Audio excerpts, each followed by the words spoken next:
up and sit down. Welcome to the Health and Wealth Podcast with your hosts, Tim and Carter. What's trending, Enrichers? Carter Wilcoxon, founder of CSI Financial Group here, with my co-host and former wealth advisor, Tim James, founder of ChemicalFreeBody.com and your new health advisor. This is the show where we reveal the connection between physical and financial abundance. Hey, Enrichers, Carter Wilcoxon here, founder and CEO of CSI Financial Group, joined by my co-host, Mr. Chemical Free Body himself, Mr. Tim James. Carter, oh my God, we have a really cool guest on today. Can't wait to get Paul's story out here.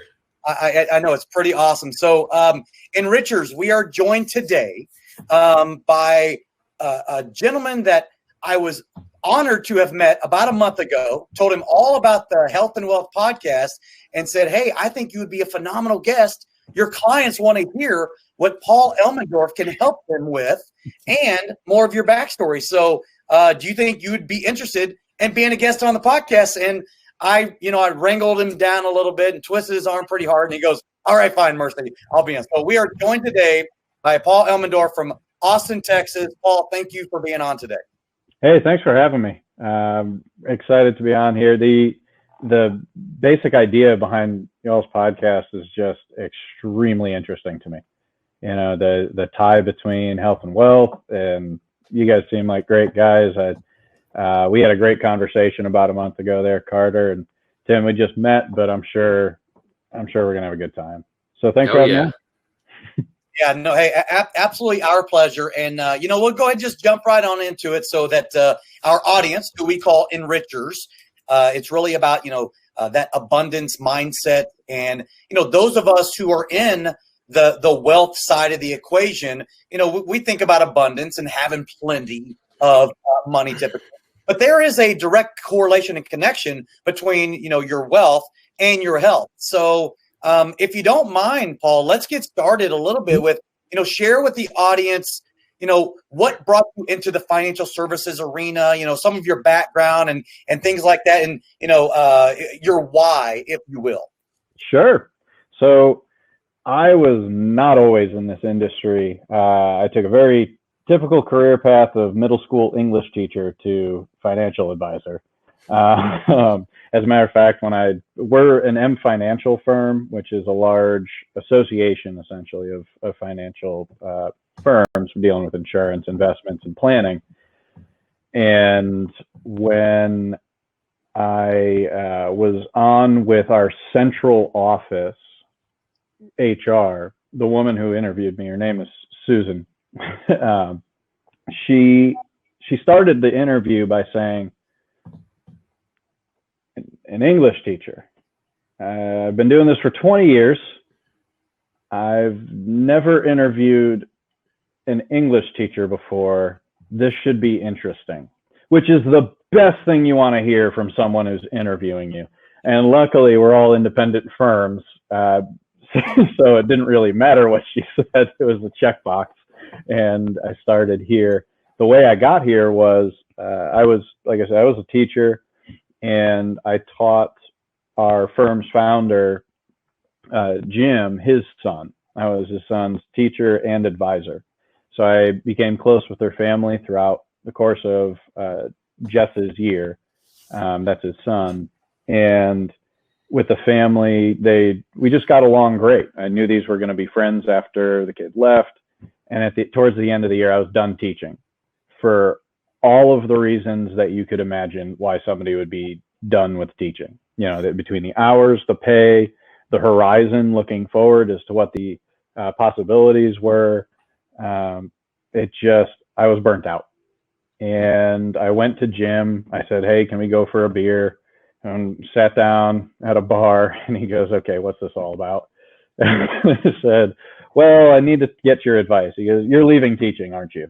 I said, yes, I think, but I don't know what to do. I've been in this for 5 years.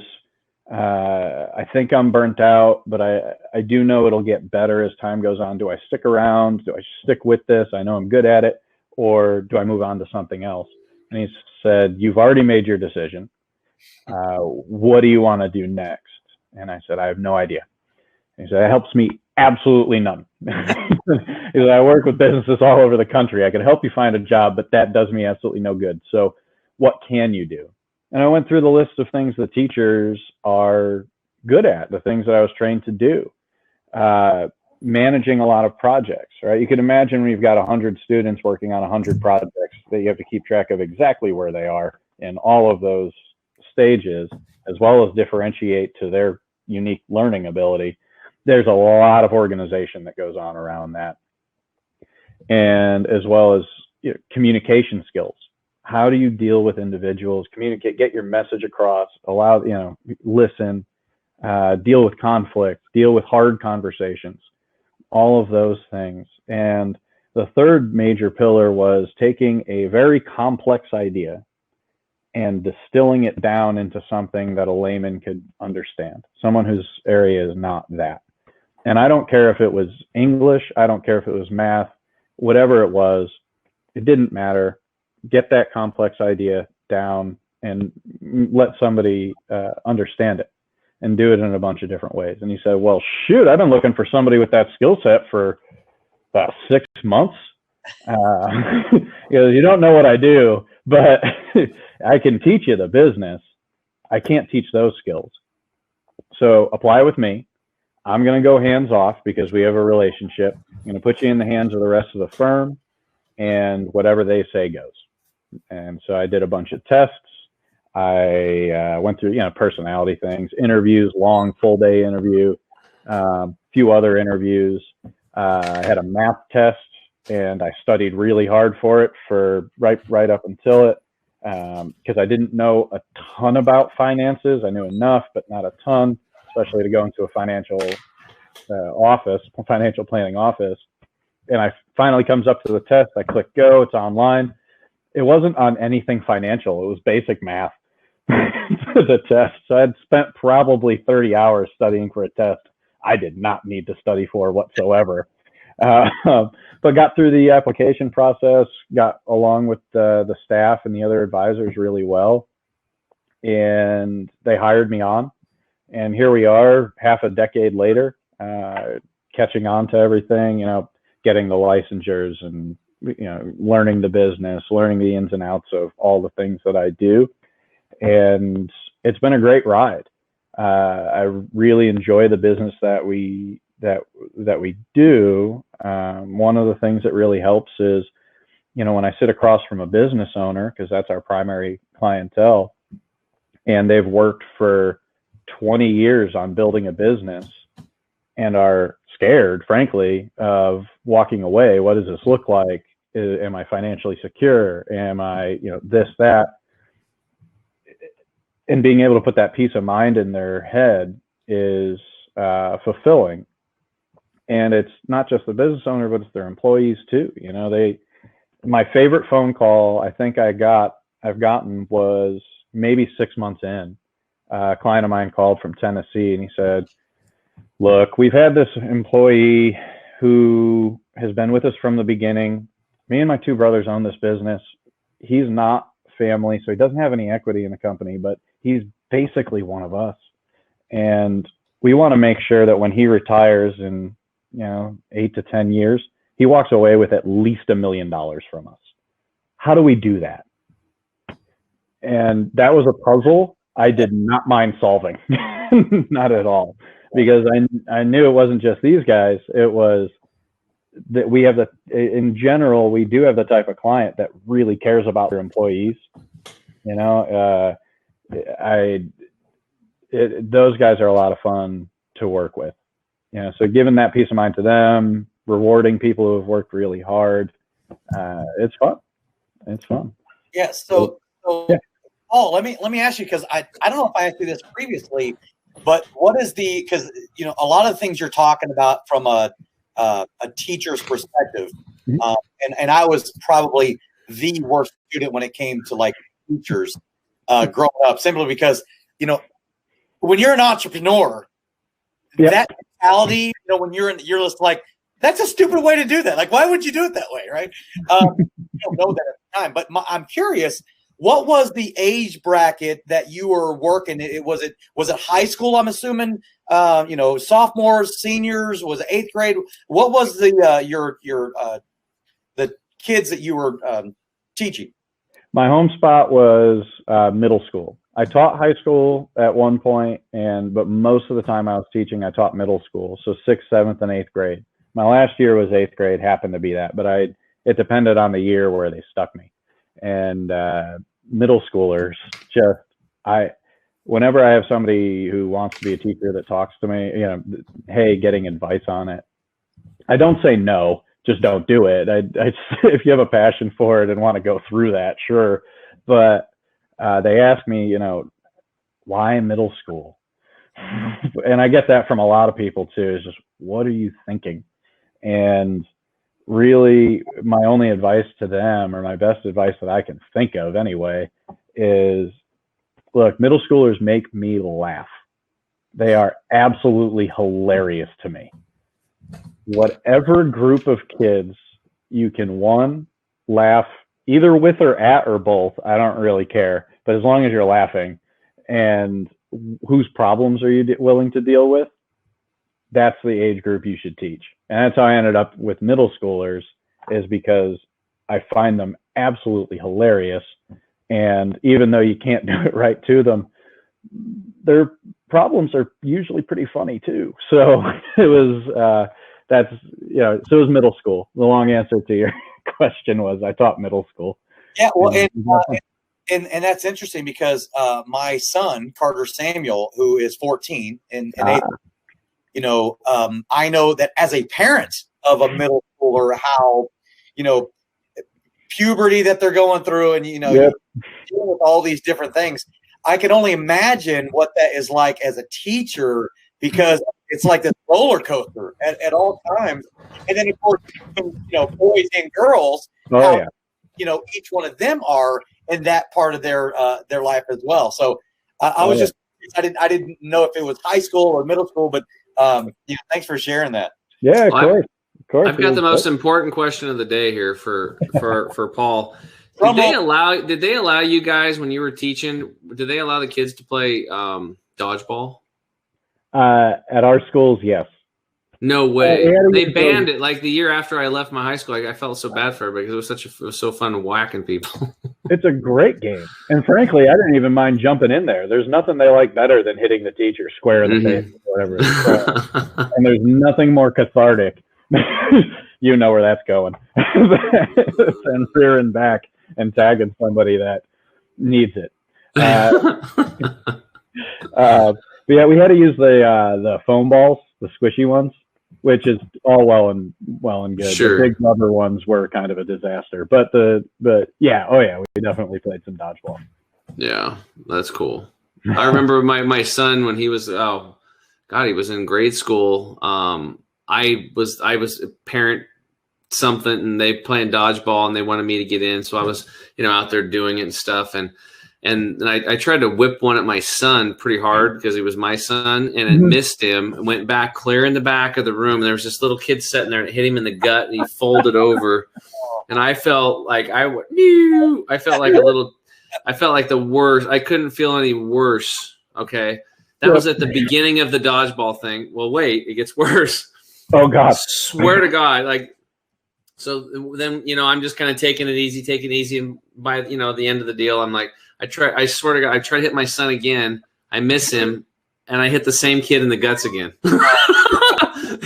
That was it. This poor little kid. I mean, it was like, oh my God. The teacher's like, yeah. Anyway, that was my dodgeball experience. I felt so bad. And this little kid did not. He must. I don't know. Maybe he was bad in a prior life or something. I don't know. Tim, are you a hunter at all? Yeah, I used to hunt and fish a lot. Yeah. So you know the rules, right? Know your target. Know what's between you and your target. Yeah, I didn't think about that. It was dodgeball. I didn't have my 30-06 with me or 7mm. Yeah, I'm kidding. Oh man. Well, cool. Those are some of my favorite memories. Things just like that, because at the time you do feel about this big, but afterwards, Once they've grown up a little bit and they made it, yeah, it's pretty funny. We can all laugh about it now, right? And now it's all funny. Oh yeah. Awesome. Awesome. I also worked at a summer camp each year because teachers make what they make and you have to work through the summer. There is no summer break. But I loved that too. And I taught basketball. I played basketball in school, and I was doing a lesson, and I was trying to teach the kid how to post up and kind of wrap like this. And I was showing him a move where you kind of go like that and then wrap this way and go up and under for a layup. And for some reason, when I went like this, he stuck his head right here. So I went like this and then like that, and he still talks to me. This is 10 years later. I still get messages from him about his black eye. That kind of stuff. That's the good stuff, right? Oh yeah. Down the road when nobody's hurt. So, okay, we're going to take a quick break. When we get back, we'll get into summer camp and some succession and wealth planning with our guest, Paul Elmendorf. We'll be right back. Are you concerned about being able to get all of your affairs in order during this trying time? Are you troubled by what would happen if you ever became incapacitated? Maybe you've been procrastinating in the past to address these issues, but now, more than ever before, you know just how important it is to get everything documented. Well, don't worry, because we can get you taken care of right from the comfort of your own home. Welcome to the revolutionary My Life Card Plan estate plan processing platform, home of the last estate plan you'll ever need. We are very pleased you are here, and rest assured, we can offer you a complete estate planning experience regardless of where in the 50 states you may live. Our unique transformational system combines efficiency, convenience, and professional support at levels you never thought possible for setting up your estate plan. Moreover, we will provide you with powerful, user-friendly dynamics that put you in total control of your plan throughout your lifetime. Call us today at 888-316-6040 or go to www.csifinancialgroup.com, and our team of specialists will be there to assist you every step of the way.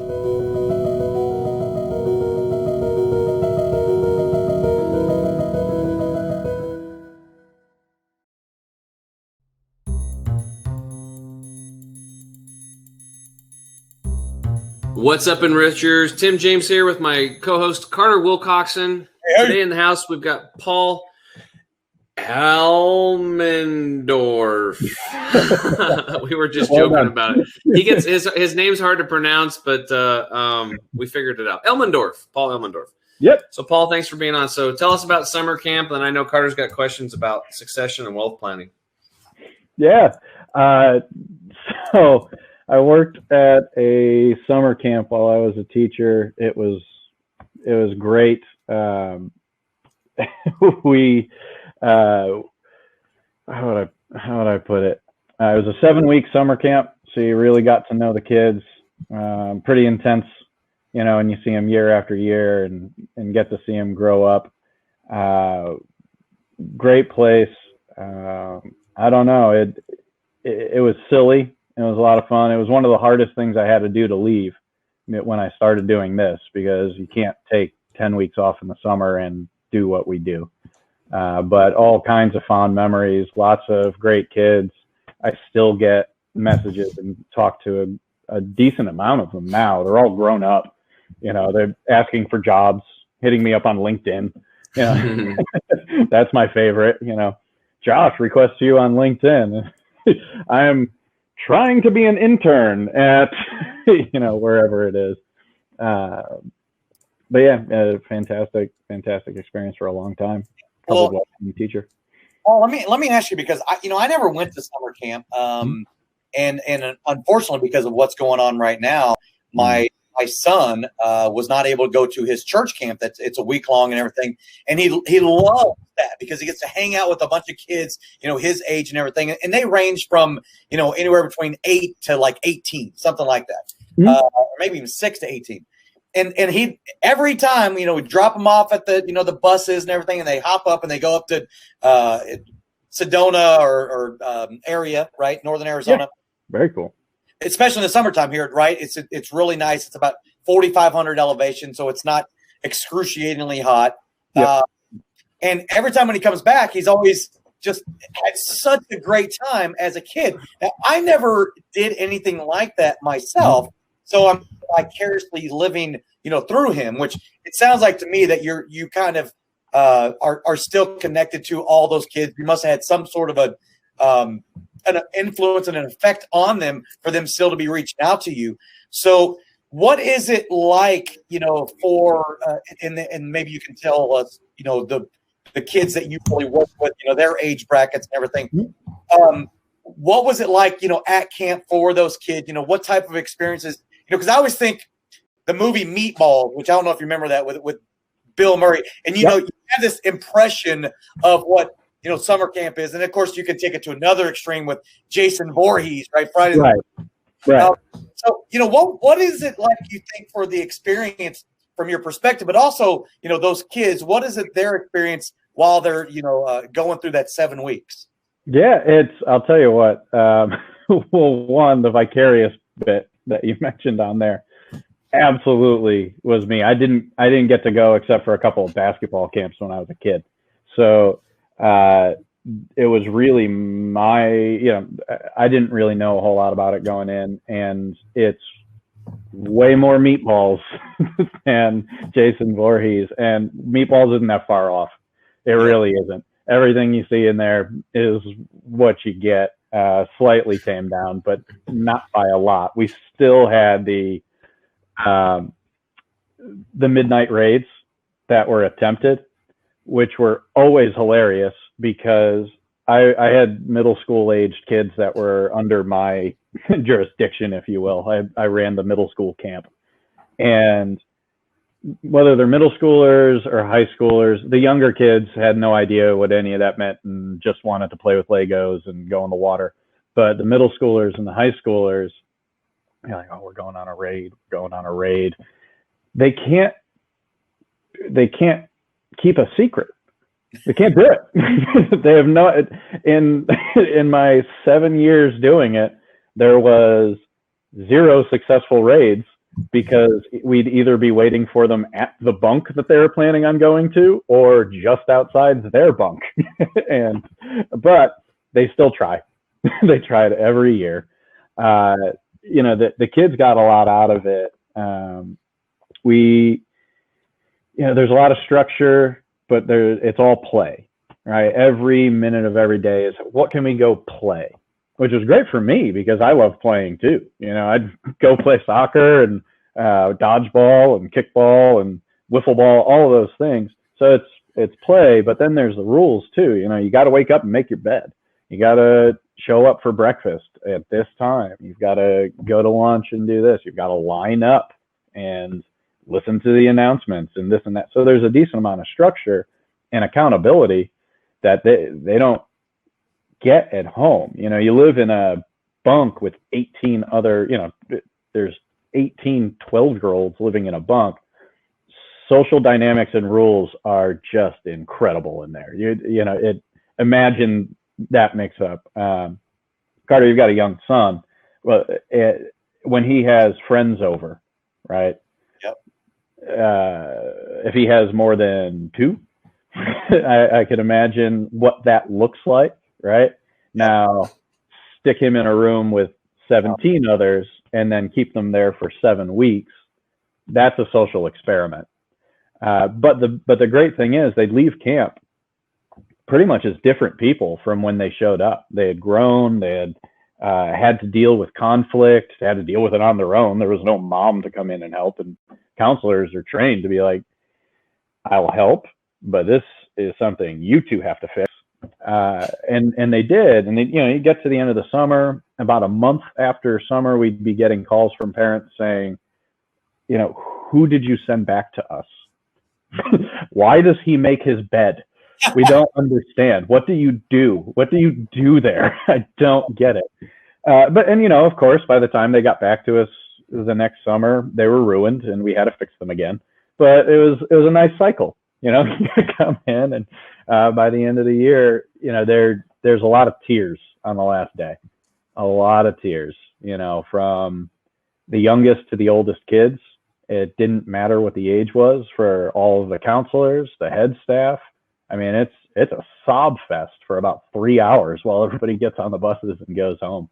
So it means it means a lot to them, that time, those real relationships. And that's why, there is something that always binds you, where, whether it's two campers or a camper and a counselor, just somehow coming across on social media is great for this, coming across on social media and reaching out and saying, I've gotten a few messages that kind of go right to my heart of, I don't think you realized how much you did during that time. And it kind of blows me away. And then on the same other side, they'd throw right back at them, you don't know how much it meant to me to be able to be a kid and that type of thing. But yeah, that freedom that they get and the self-accountability and all of that, I'm a big believer in it. Getting away from the parents for at least some time is just extremely beneficial. It just keeps going. That's awesome. So it sounds like to me then, and was this in Texas where you had these camps? This one was up in Pennsylvania. Oh, in Pennsylvania. Okay. Mm-hmm.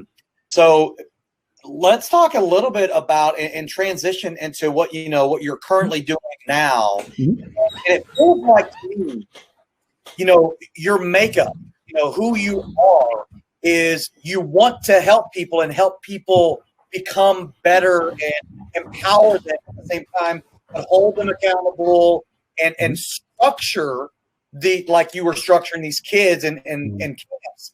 Talk a little bit about how that transition between what that experience of being a teacher and a summer camp teacher and creating and helping with that accountability, how it transitions into your financial services practice that you have there in Austin, Texas. And it sounds like, if memory serves from the previous segment, you've been doing this now for about 5 years. Yeah. And how much of that experience of those types of things has transitioned to benefiting you and your clients currently? Oh yeah, it does. Where, as I was kind of, the skill set kind of translated fairly well, but the big thing in there, and thanks for saying that. I appreciate that, because helping people is really important to me. So it's nice for that observation, and I do appreciate it. Is, it really comes down to planning, setting up a plan. We're planners. If I was at summer camp, I had to know what was happening all 60 days that they were there, right? And here we have to lay out a plan and hit markers and go back to the clients and say, hey, it's a we thing. We need to do this, and we need to get it done by this day, and constantly going back to that. But the other side of it is the emotional side. That's, this isn't a cold business. It's you have to care about the person that's across from you. You have to. And we've had prospects and people come over from other firms where they come in and they're like, we're meeting everybody and we laughed. What is this? Right? We don't understand. Or, they come in, and we've unfortunately had a couple of clients pass over the last couple of years. We've been around a long time. I've only been here 5, but this has been here 30. So some of those longtime clients are just up there in age. And when they pass, we work with their families, and there's a lot of emotions that go into that. But the biggest thing is everybody's worried about the same thing in this realm. They're worried about running out of money. Everyone is worried about it. And you have to show them that, and I think we do, because we do, you have to show them that you care, maybe not as much as they do, because that's an impossibility, but you care that they don't, and that they're able to do the things that they want to do, and when can they do them.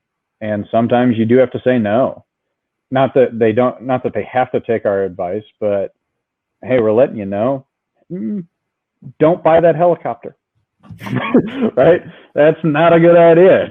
It's going to really hurt. The bigger ones are, you want to retire by 55, it's going to tank your plan. 57, can you make it to 57? This is what it needs to look like. Here's your decision, this way or another. And those conversations are just as important. So it just starts with caring about the person that's across from you, and everything else just falls in after that. You put the plan together. You got a great relationship with them. They can call you when they want. We can call them whenever we need to. And it doesn't hurt. It really doesn't hurt that we have a great rule here. It's called the no jackass card. And if any client or prospect walks in and is a jackass, goes to the receptionist and gives the cold whatever, or is don't you know who I am? Don't you know who I am? I don't care how much they're worth. Yep. They're not working with us. They're just not. I can't imagine sitting across the desk from someone who thinks that way and caring about what happens to their financial security. Can't imagine doing it. There's other firms that will deal with that. We'll refer you to the Morgan Stanleys of the world. Not that all of them are bad, I'm sure, but just go elsewhere. Yeah. Just get the heck out. It all comes down to people caring about people, and it translates to everything. Well, let me give you one little thing, and you can totally steal this from me if you want. But I went through a business refinement program myself, so that I could do a better job of trying to identify the ideal client I want to work with. So we have this, what we call a fit agenda meeting and everything, and that's what it really talks about. But, what we do is we try to train and coach and enlighten our advisor partners, as we call them, here, to create a 4A client. Now, if you want to write these down, you can, or I'll send them to you. But people like, advisors that I'm talking to, well, what is a 4A client? Here's the 4As that we're trying to create. Number one, they have to have assets, right? That's the sort of typically the first thing, right? But that's really more like secondary. Assets are one of the A's. They have to have the right attitude, the right aptitude, and that we can create to become advocates. So that way they can go out and tell others that are just like them and multiply and leverage those. So that's the 4A client that we coach our advisors to teach, because you don't want to have jackasses that you're working with, right? So if they have attitude, aptitude, they have assets that you can manage and work with, and then ultimately become advocates for your practice. Now, all of a sudden, you've got a recipe to grow your business. Oh, yeah. That's my one tip for you, my free takeaway. Thanks for that. I wrote it down. Big note taker. So that's helpful. I really like I like all four, frankly. The attitude we've kind of been talking about. It's the no jackass clause, but it's just be decent, right? It's a great life rule, and it's nice when somebody walks in and has that. Obviously, you're right. The assets are just a pass filter. It is what it is. A firm is only so big.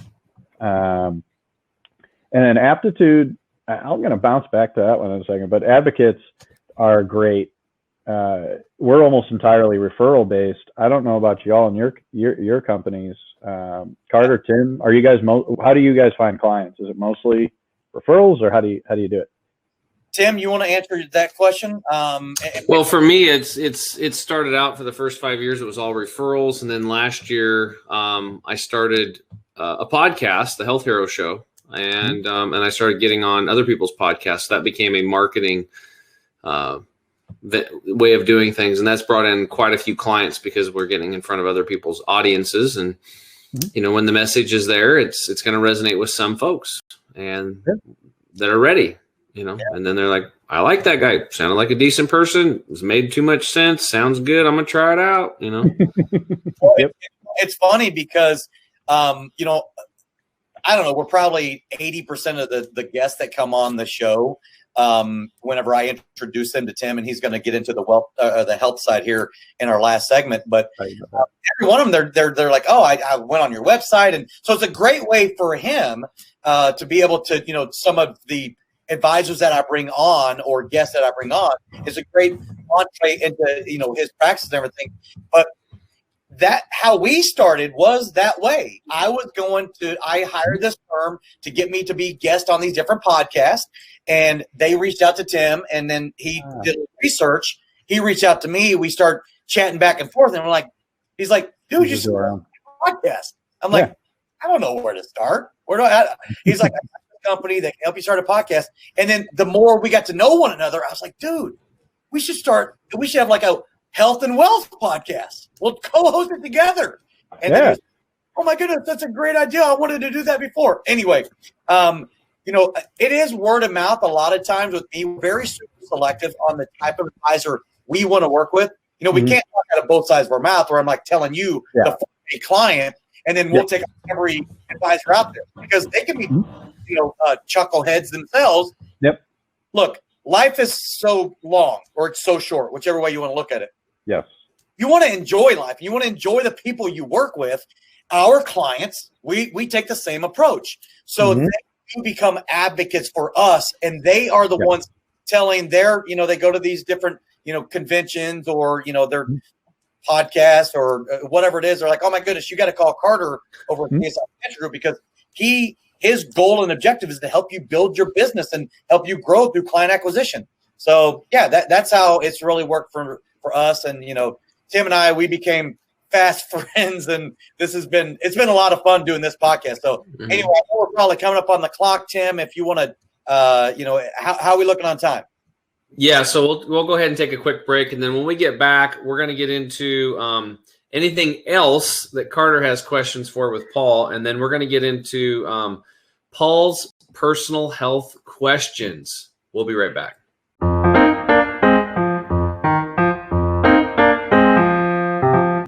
You want the absolute best for yourself, and you want it to be easy. That's why we created Green 85. It helps with detoxifying the body gently. We're proud it's chemical-free, unlike almost all other supplements you'll find. Bottom line, Green 85 will get you healthier. We look forward to hearing what Green 85 did for you.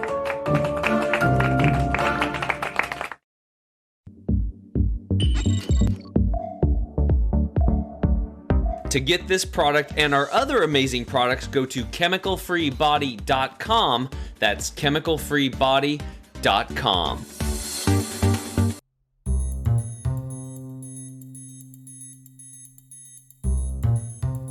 Here we go, Enrichers. Tim James here with my co-host, Carter Wilcoxon, and our special guest, Paul Elmendorf. Paul, thanks for being on here today. We really appreciate you taking time out of your busy schedule. Doing all that succession and wealth planning down there in Austin, Texas. And Carter, did you have any other questions about him or his practice before we get into the health questions? Honestly, you said special guest, and here's the thing that I wanted to let you know, Paul, Mr. E, as you were called in school. You're actually the first guest, the official first guest that I didn't know prior. Oh. So we have vendors and we have other advisors that have been coming on, but you're the very first one.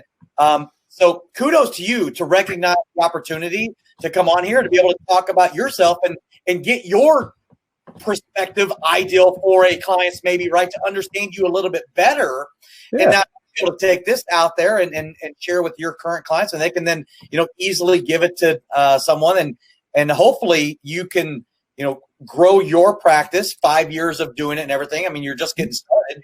And 2 decades for me in my space.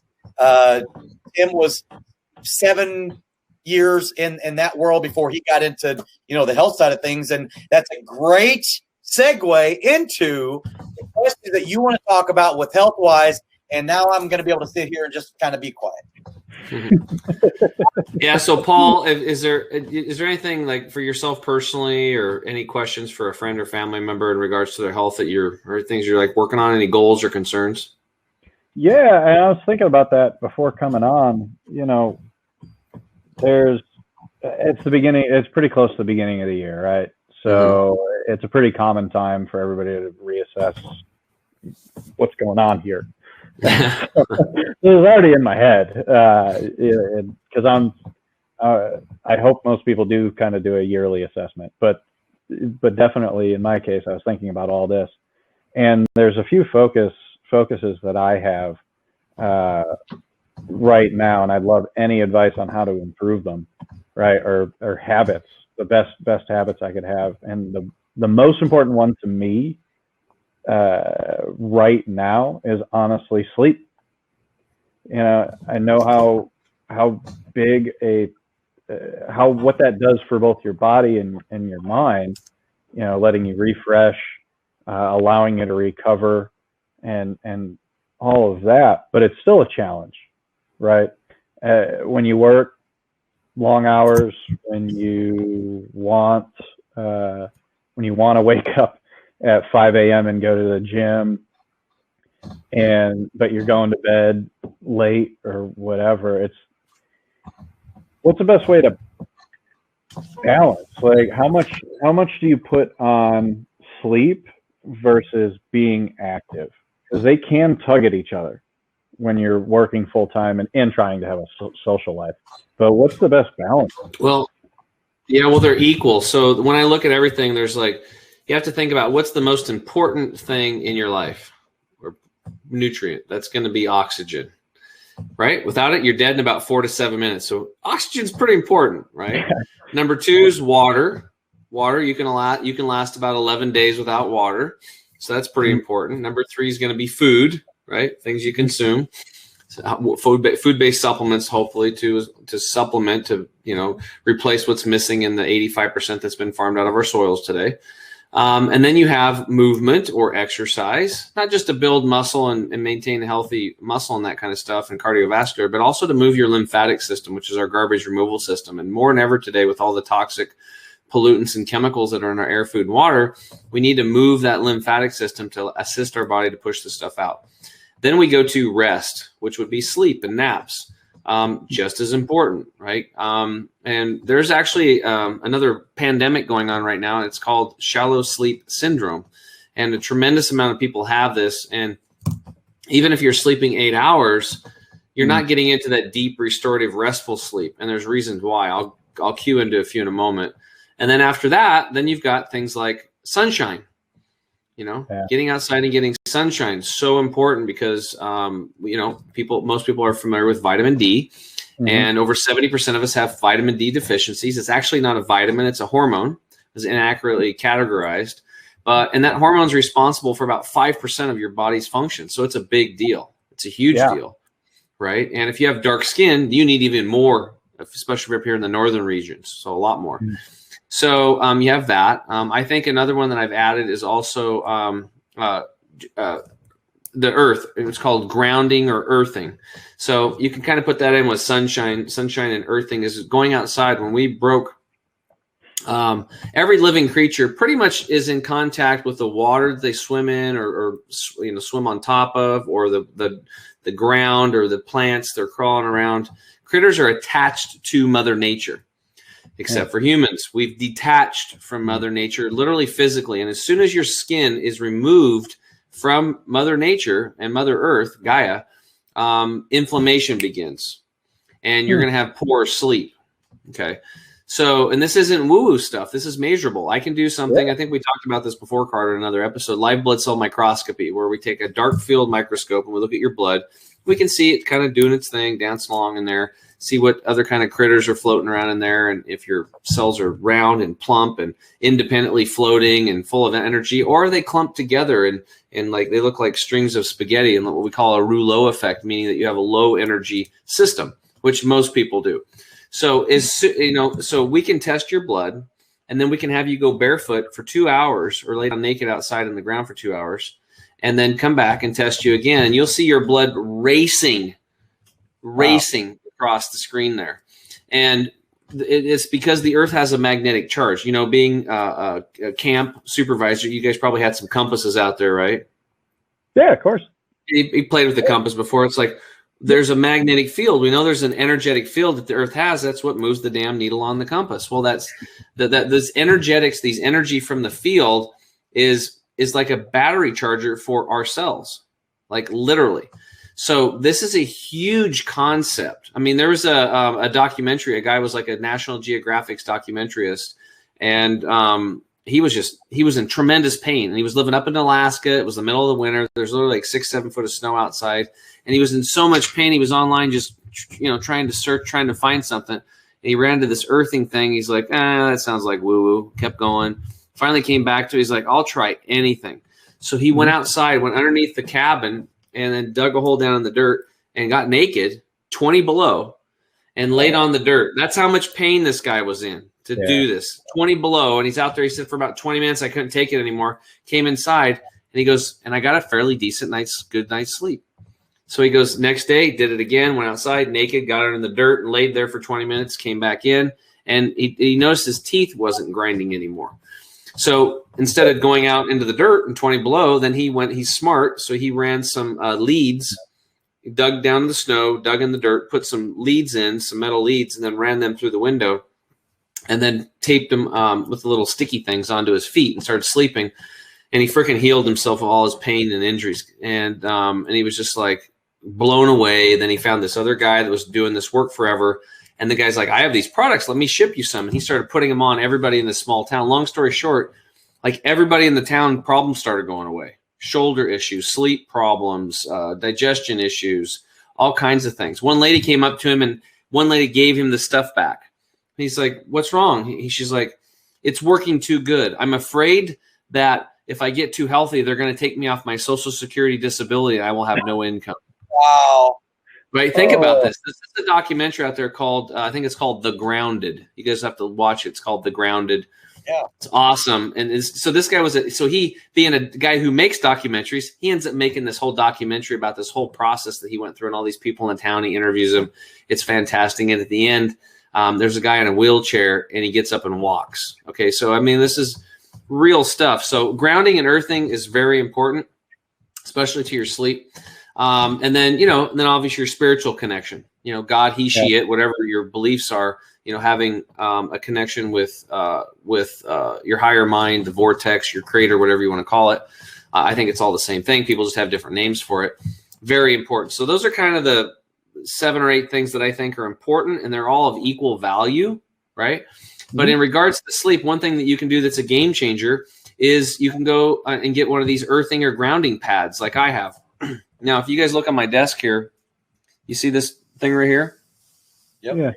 This is actually a grounding pad, and I've got another one down below me, and they're plugged into the third prong. So outside of all houses and commercial buildings, there's an iron rod driven down into the soil, and that's the third prong to your electrical grid. That's the ground. That's the structure, the foundation to the electrical grid. So what you do is they have these mattresses and sheets with silver threads in them and these things like this. You plug them into that third deal, and you're basically bringing in that Earth's energy, and you can sleep on it and plug yourself back into the Earth. Or like when I'm standing here all day long talking, I'm getting grounded right now. My elbow's touching it. My feet are touching it. I'm getting grounded. I'm always grounding. This is going to help with sleep. Okay. Another thing to help with sleep is to crack your window at night and make sure you have fresh, clean air. So important, even in a snowstorm. And then if you want to take it farther, get essential oil diffuser and start diffusing essential oils at night. Not the same one every time. You need to have at least 4 different oils and be rotating them. But that's important. That'll clean your air. You can also get air purification systems, right? That would be really good. Also, look at your temperature. Most people looks like there's the deepest sleep they're getting is around 61 degrees, roughly. So you have to play with that. And there's monitors you can purchase to check your sleep, and you can play with the temperature. Also, people will use weighted blankets as an example and get better sleep, higher quality, deep REM sleep, not have that shallow sleep syndrome that, increases the ghrelin in their body, which is it turns on their hunger cravings like crazy, all these crazy things. Another thing you can do is blue light. So a lot of us with technology today, with like the cell phones and computer screens, you have to get yourself some blue blocking glasses. Now there's screen things like these I wear at night when I'm working because these are like an $80 pair. They're called Swanwicks. They're high quality. They block the blue light, because at nighttime, your body is smart. The lights go down for generations and generations. Our bodies have been programmed with nature. When the sun comes up, we wake up, and when the sun goes down, we start producing melatonin to help us get down into that deep sleep. Well, if you're looking at blue light, your body is like, hey, it's still daylight, and you're not producing melatonin. So guess what? You're going to have a hard time getting into that deep sleep. So that's really important. And even better, just get those things out of the room, shut them off, put them in Faraday bags. And now people today are actually setting up their houses. So at least the master bedroom, you can go over and flip a switch and you turn all the electricity off to your bedroom. One of the best things you can do, because electricity is bad. It's got dirty electricity going around. And if you get a meter like I have within 3 foot of an electrical socket, you turn that thing on and it goes.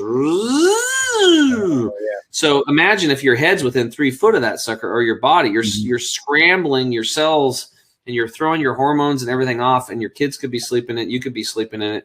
So you want to either buy a blocker that goes in there, or call an electrician, say, I want you to set it up so that I can flip a switch and I'm turning at least all the electric off in my bedroom while I sleep. And I've seen like military veterans and stuff like that do these types of things. And that's what put them over the edge to start healing, along with some other things we're doing. So exercise really helps.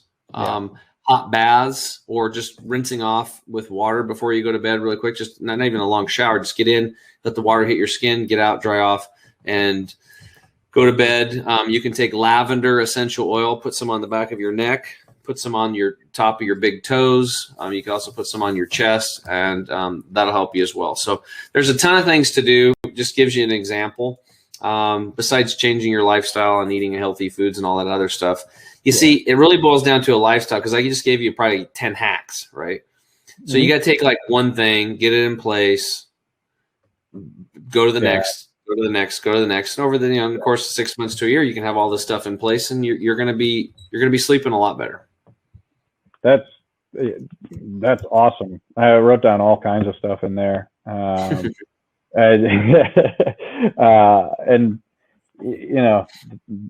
there's definitely some things in there I never had thought about. But as you were talking, I'm like, man, that makes a whole lot of sense. You think about it, like the grounding. I don't know if either of you are campers, not summer camp like I did, but it just go camp, right? Yep. Oh yeah. Right. Grab a tent, go out there, not RV, grab a tent, go out to the woods, lay on the ground, spend as much time on the ground as you can. I'm a big barefoot person whenever I can be, right? Whatever out there, I guess maybe because I'm a big kid, but that. And well, that's your instincts kicking in, brother. Your instincts, right. You have a natural instinct to know that you need to ground. Yeah. And when you're wearing shoes with rubber soles, and you're in cars with rubber tires, and you're living on, concrete foundations, second floor, third floor, in a bed, you're creating inflammation, and inflammation is a precursor to all disease, and you're not going to sleep as well because your body's not plugged into its natural battery pack. Yep. Makes perfect sense. It's cheap too. I mean, you can get these things for $50, $100, couple $100, get the nicest stuff, plug and play. Once you got it, it's set it and forget it, and you're just going to sleep better. And, it's when you spend you're supposed to spend a third of your life doing it. This is why I have a good mattress. Anything to do with sleep is a place that I am willing to throw money at. Not, doesn't need to be the biggest, shiniest, fanciest thing, but if it's out there to be had and it helps, and you're talking about a third of your life, and it affects the other 2/3 so much, that all that makes perfect sense to me. Yeah, absolutely. A lot of that rings pretty. Another thing that's important too is natural fiber sheets and blankets, not draping yourselves in polyesters and stuff that are off-gassing these estrogen mimicking chemicals all the time. Changing your sheets and cleaning them every couple of weeks. You get bugs and dust mites and all kinds of crazy things. They're microscopic, you can't see them. So anyway, we could go on and on about that, but did you have any other questions besides sleep? Sleep was definitely the big one, but I can go on about health stuff, but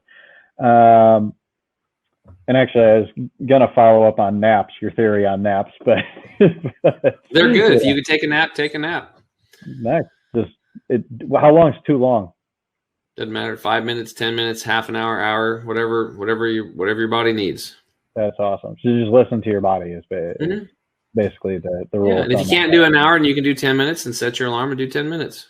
Yeah, I'm with you. I have no problem following that advice. This is actually a hack that I have for high performance executives and stuff like that are super go, and they have teams they run and stuff like that. They'll learn to take 10. We train them to do 10, 15-minute naps in the middle of the day. We'll just figure it out, shut everything off, and then boom, it just reboots them really quick. You're right back on. Yep. On.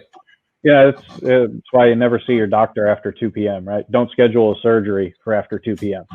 Mm-hmm. It's the natural, your brain is just done by after lunch, right around then, it's gone. I forget that, but isn't it it's something ridiculous. It's like 80% of malpractice claims come from something that happened after 2 p.m. Yeah, it's high. And I think a lot of it's, again, because of people's lifestyles and the poor nutrients. Because we have, like, I remember this guy I talked to, a couple months ago, and he called me up. He's like, I want to try your products or whatever. And I feel like crap all day long. When I get home, I have literally no energy to go outside and catch with my son or do anything. Mm-hmm. You know, and then a month later, he calls me up. He's like, dude, this stuff's ridiculous. I'm like, I'm playing catch with my son every night, and it's awesome. Yep. So, you know, we have the energy, like, but it's not there because it's not in our food anymore. We have to replace it. So it's unfortunate because all of these doctors, think about it, if you're doing operations after 2 p.m. or whatever at all, wouldn't you want to be at your sharpest and your best? But, you know, they're eating Subway sandwiches and Krispy Kreme donuts too, just like most of people, and they're falling apart. In fact, doctors have higher suicide rates than us, and they get sicker. So they have a lot of stress. They're good people too. A lot of them are, you know, they got into that profession to really help people because they probably had a friend or a family member have a problem they wanted to help, but then they get into a broken system, and then they don't learn about grounding and earthing and, you know, living foods and fresh juices and stuff like that. That's that was kind of headed with my second question was fog brain, right? Is the best way to combat fog brain. Sounds like a lot of that's in there. It is just lifestyle change. Well, we just have people drink a lot. If you want to get the brain thing, first thing's number one, a lot of cases is water. Lots of purified water. And if you're on city tap water, the water's got to be restructured. Very important because the water molecules are too big. Other than that, we just get people on our green formula and help them, you know, start working on their sleep, and that'll all fall into place. Okay. Yeah, I guess dehydration makes a whole lot of sense. Yeah, right? The difference between having enough water in your system and not will be the difference from you finding your house keys or your car keys or looking around your house for 10, 15 minutes wondering where the hell they're at. It literally lowers your IQ when you don't have enough water. You're dumber if you're not drinking enough water. So if you want to get smarter, you literally just drink more water and you will be like measurably smarter. That's not, I'm not joking either. That's facts. That is absolutely amazing. And not to get off topic, but a quick aside from my teaching days, there is another study. You also get dumber when you hit puberty. Your IQ actually drops, especially in boys. So when you say my teenager's an idiot, he literally is dumber than he was at 11. He might be, he might know a few more math equations, but on IQ, ability to process stuff, dumber. Definitely dumber. It doesn't come back out until you're kind of 18, 19, 20. That's when you can start to pick it up. Yeah, that's why car insurance is ridiculously expensive for those kids. Yes, and it should be. Yeah. It should be. Accidents. All right, Carter. Well, we did our deal. We talked about wealth. We talked about health. Yeah, absolutely. So, hey, Enrichers, I want to thank you all for listening, for subscribing, for sharing every chance you get. It's been an absolute honor to be able to have my newest friend, Paul, Mr. E. Elmendorf, who is out there helping his clients and continuing to be able to potentially help his students from back in the past. So obviously that tells us everything we need to know, that when they're trying to reconnect with you years later, on what type of an influence. And we all had that one teacher we remember, whether they were great or horrible, right? Remember. And there's all those different in-betweens, but you remember that one teacher, and it was like fourth grade or eighth grade or your senior year that you had. You're like, I wish I would have never had that teacher, or, oh my goodness, thank God I had that teacher. So, Enrichers, it was great to have you on today, to be able to listen to Mr. E here today. If you had one thing that you want to tell your audience right now, as we let everybody go, what's the best way they can get in contact with you to learn more about what you're doing there in Austin, Texas? Sure. Yeah. We normally, our clientele are business owners and C-suite execs. We try and work with, I'll actually go through. Attitude is just, I'm willing to learn. Those are our most successful clients. I'm willing to learn. I like people. I care about you, right? And I care that you care about me.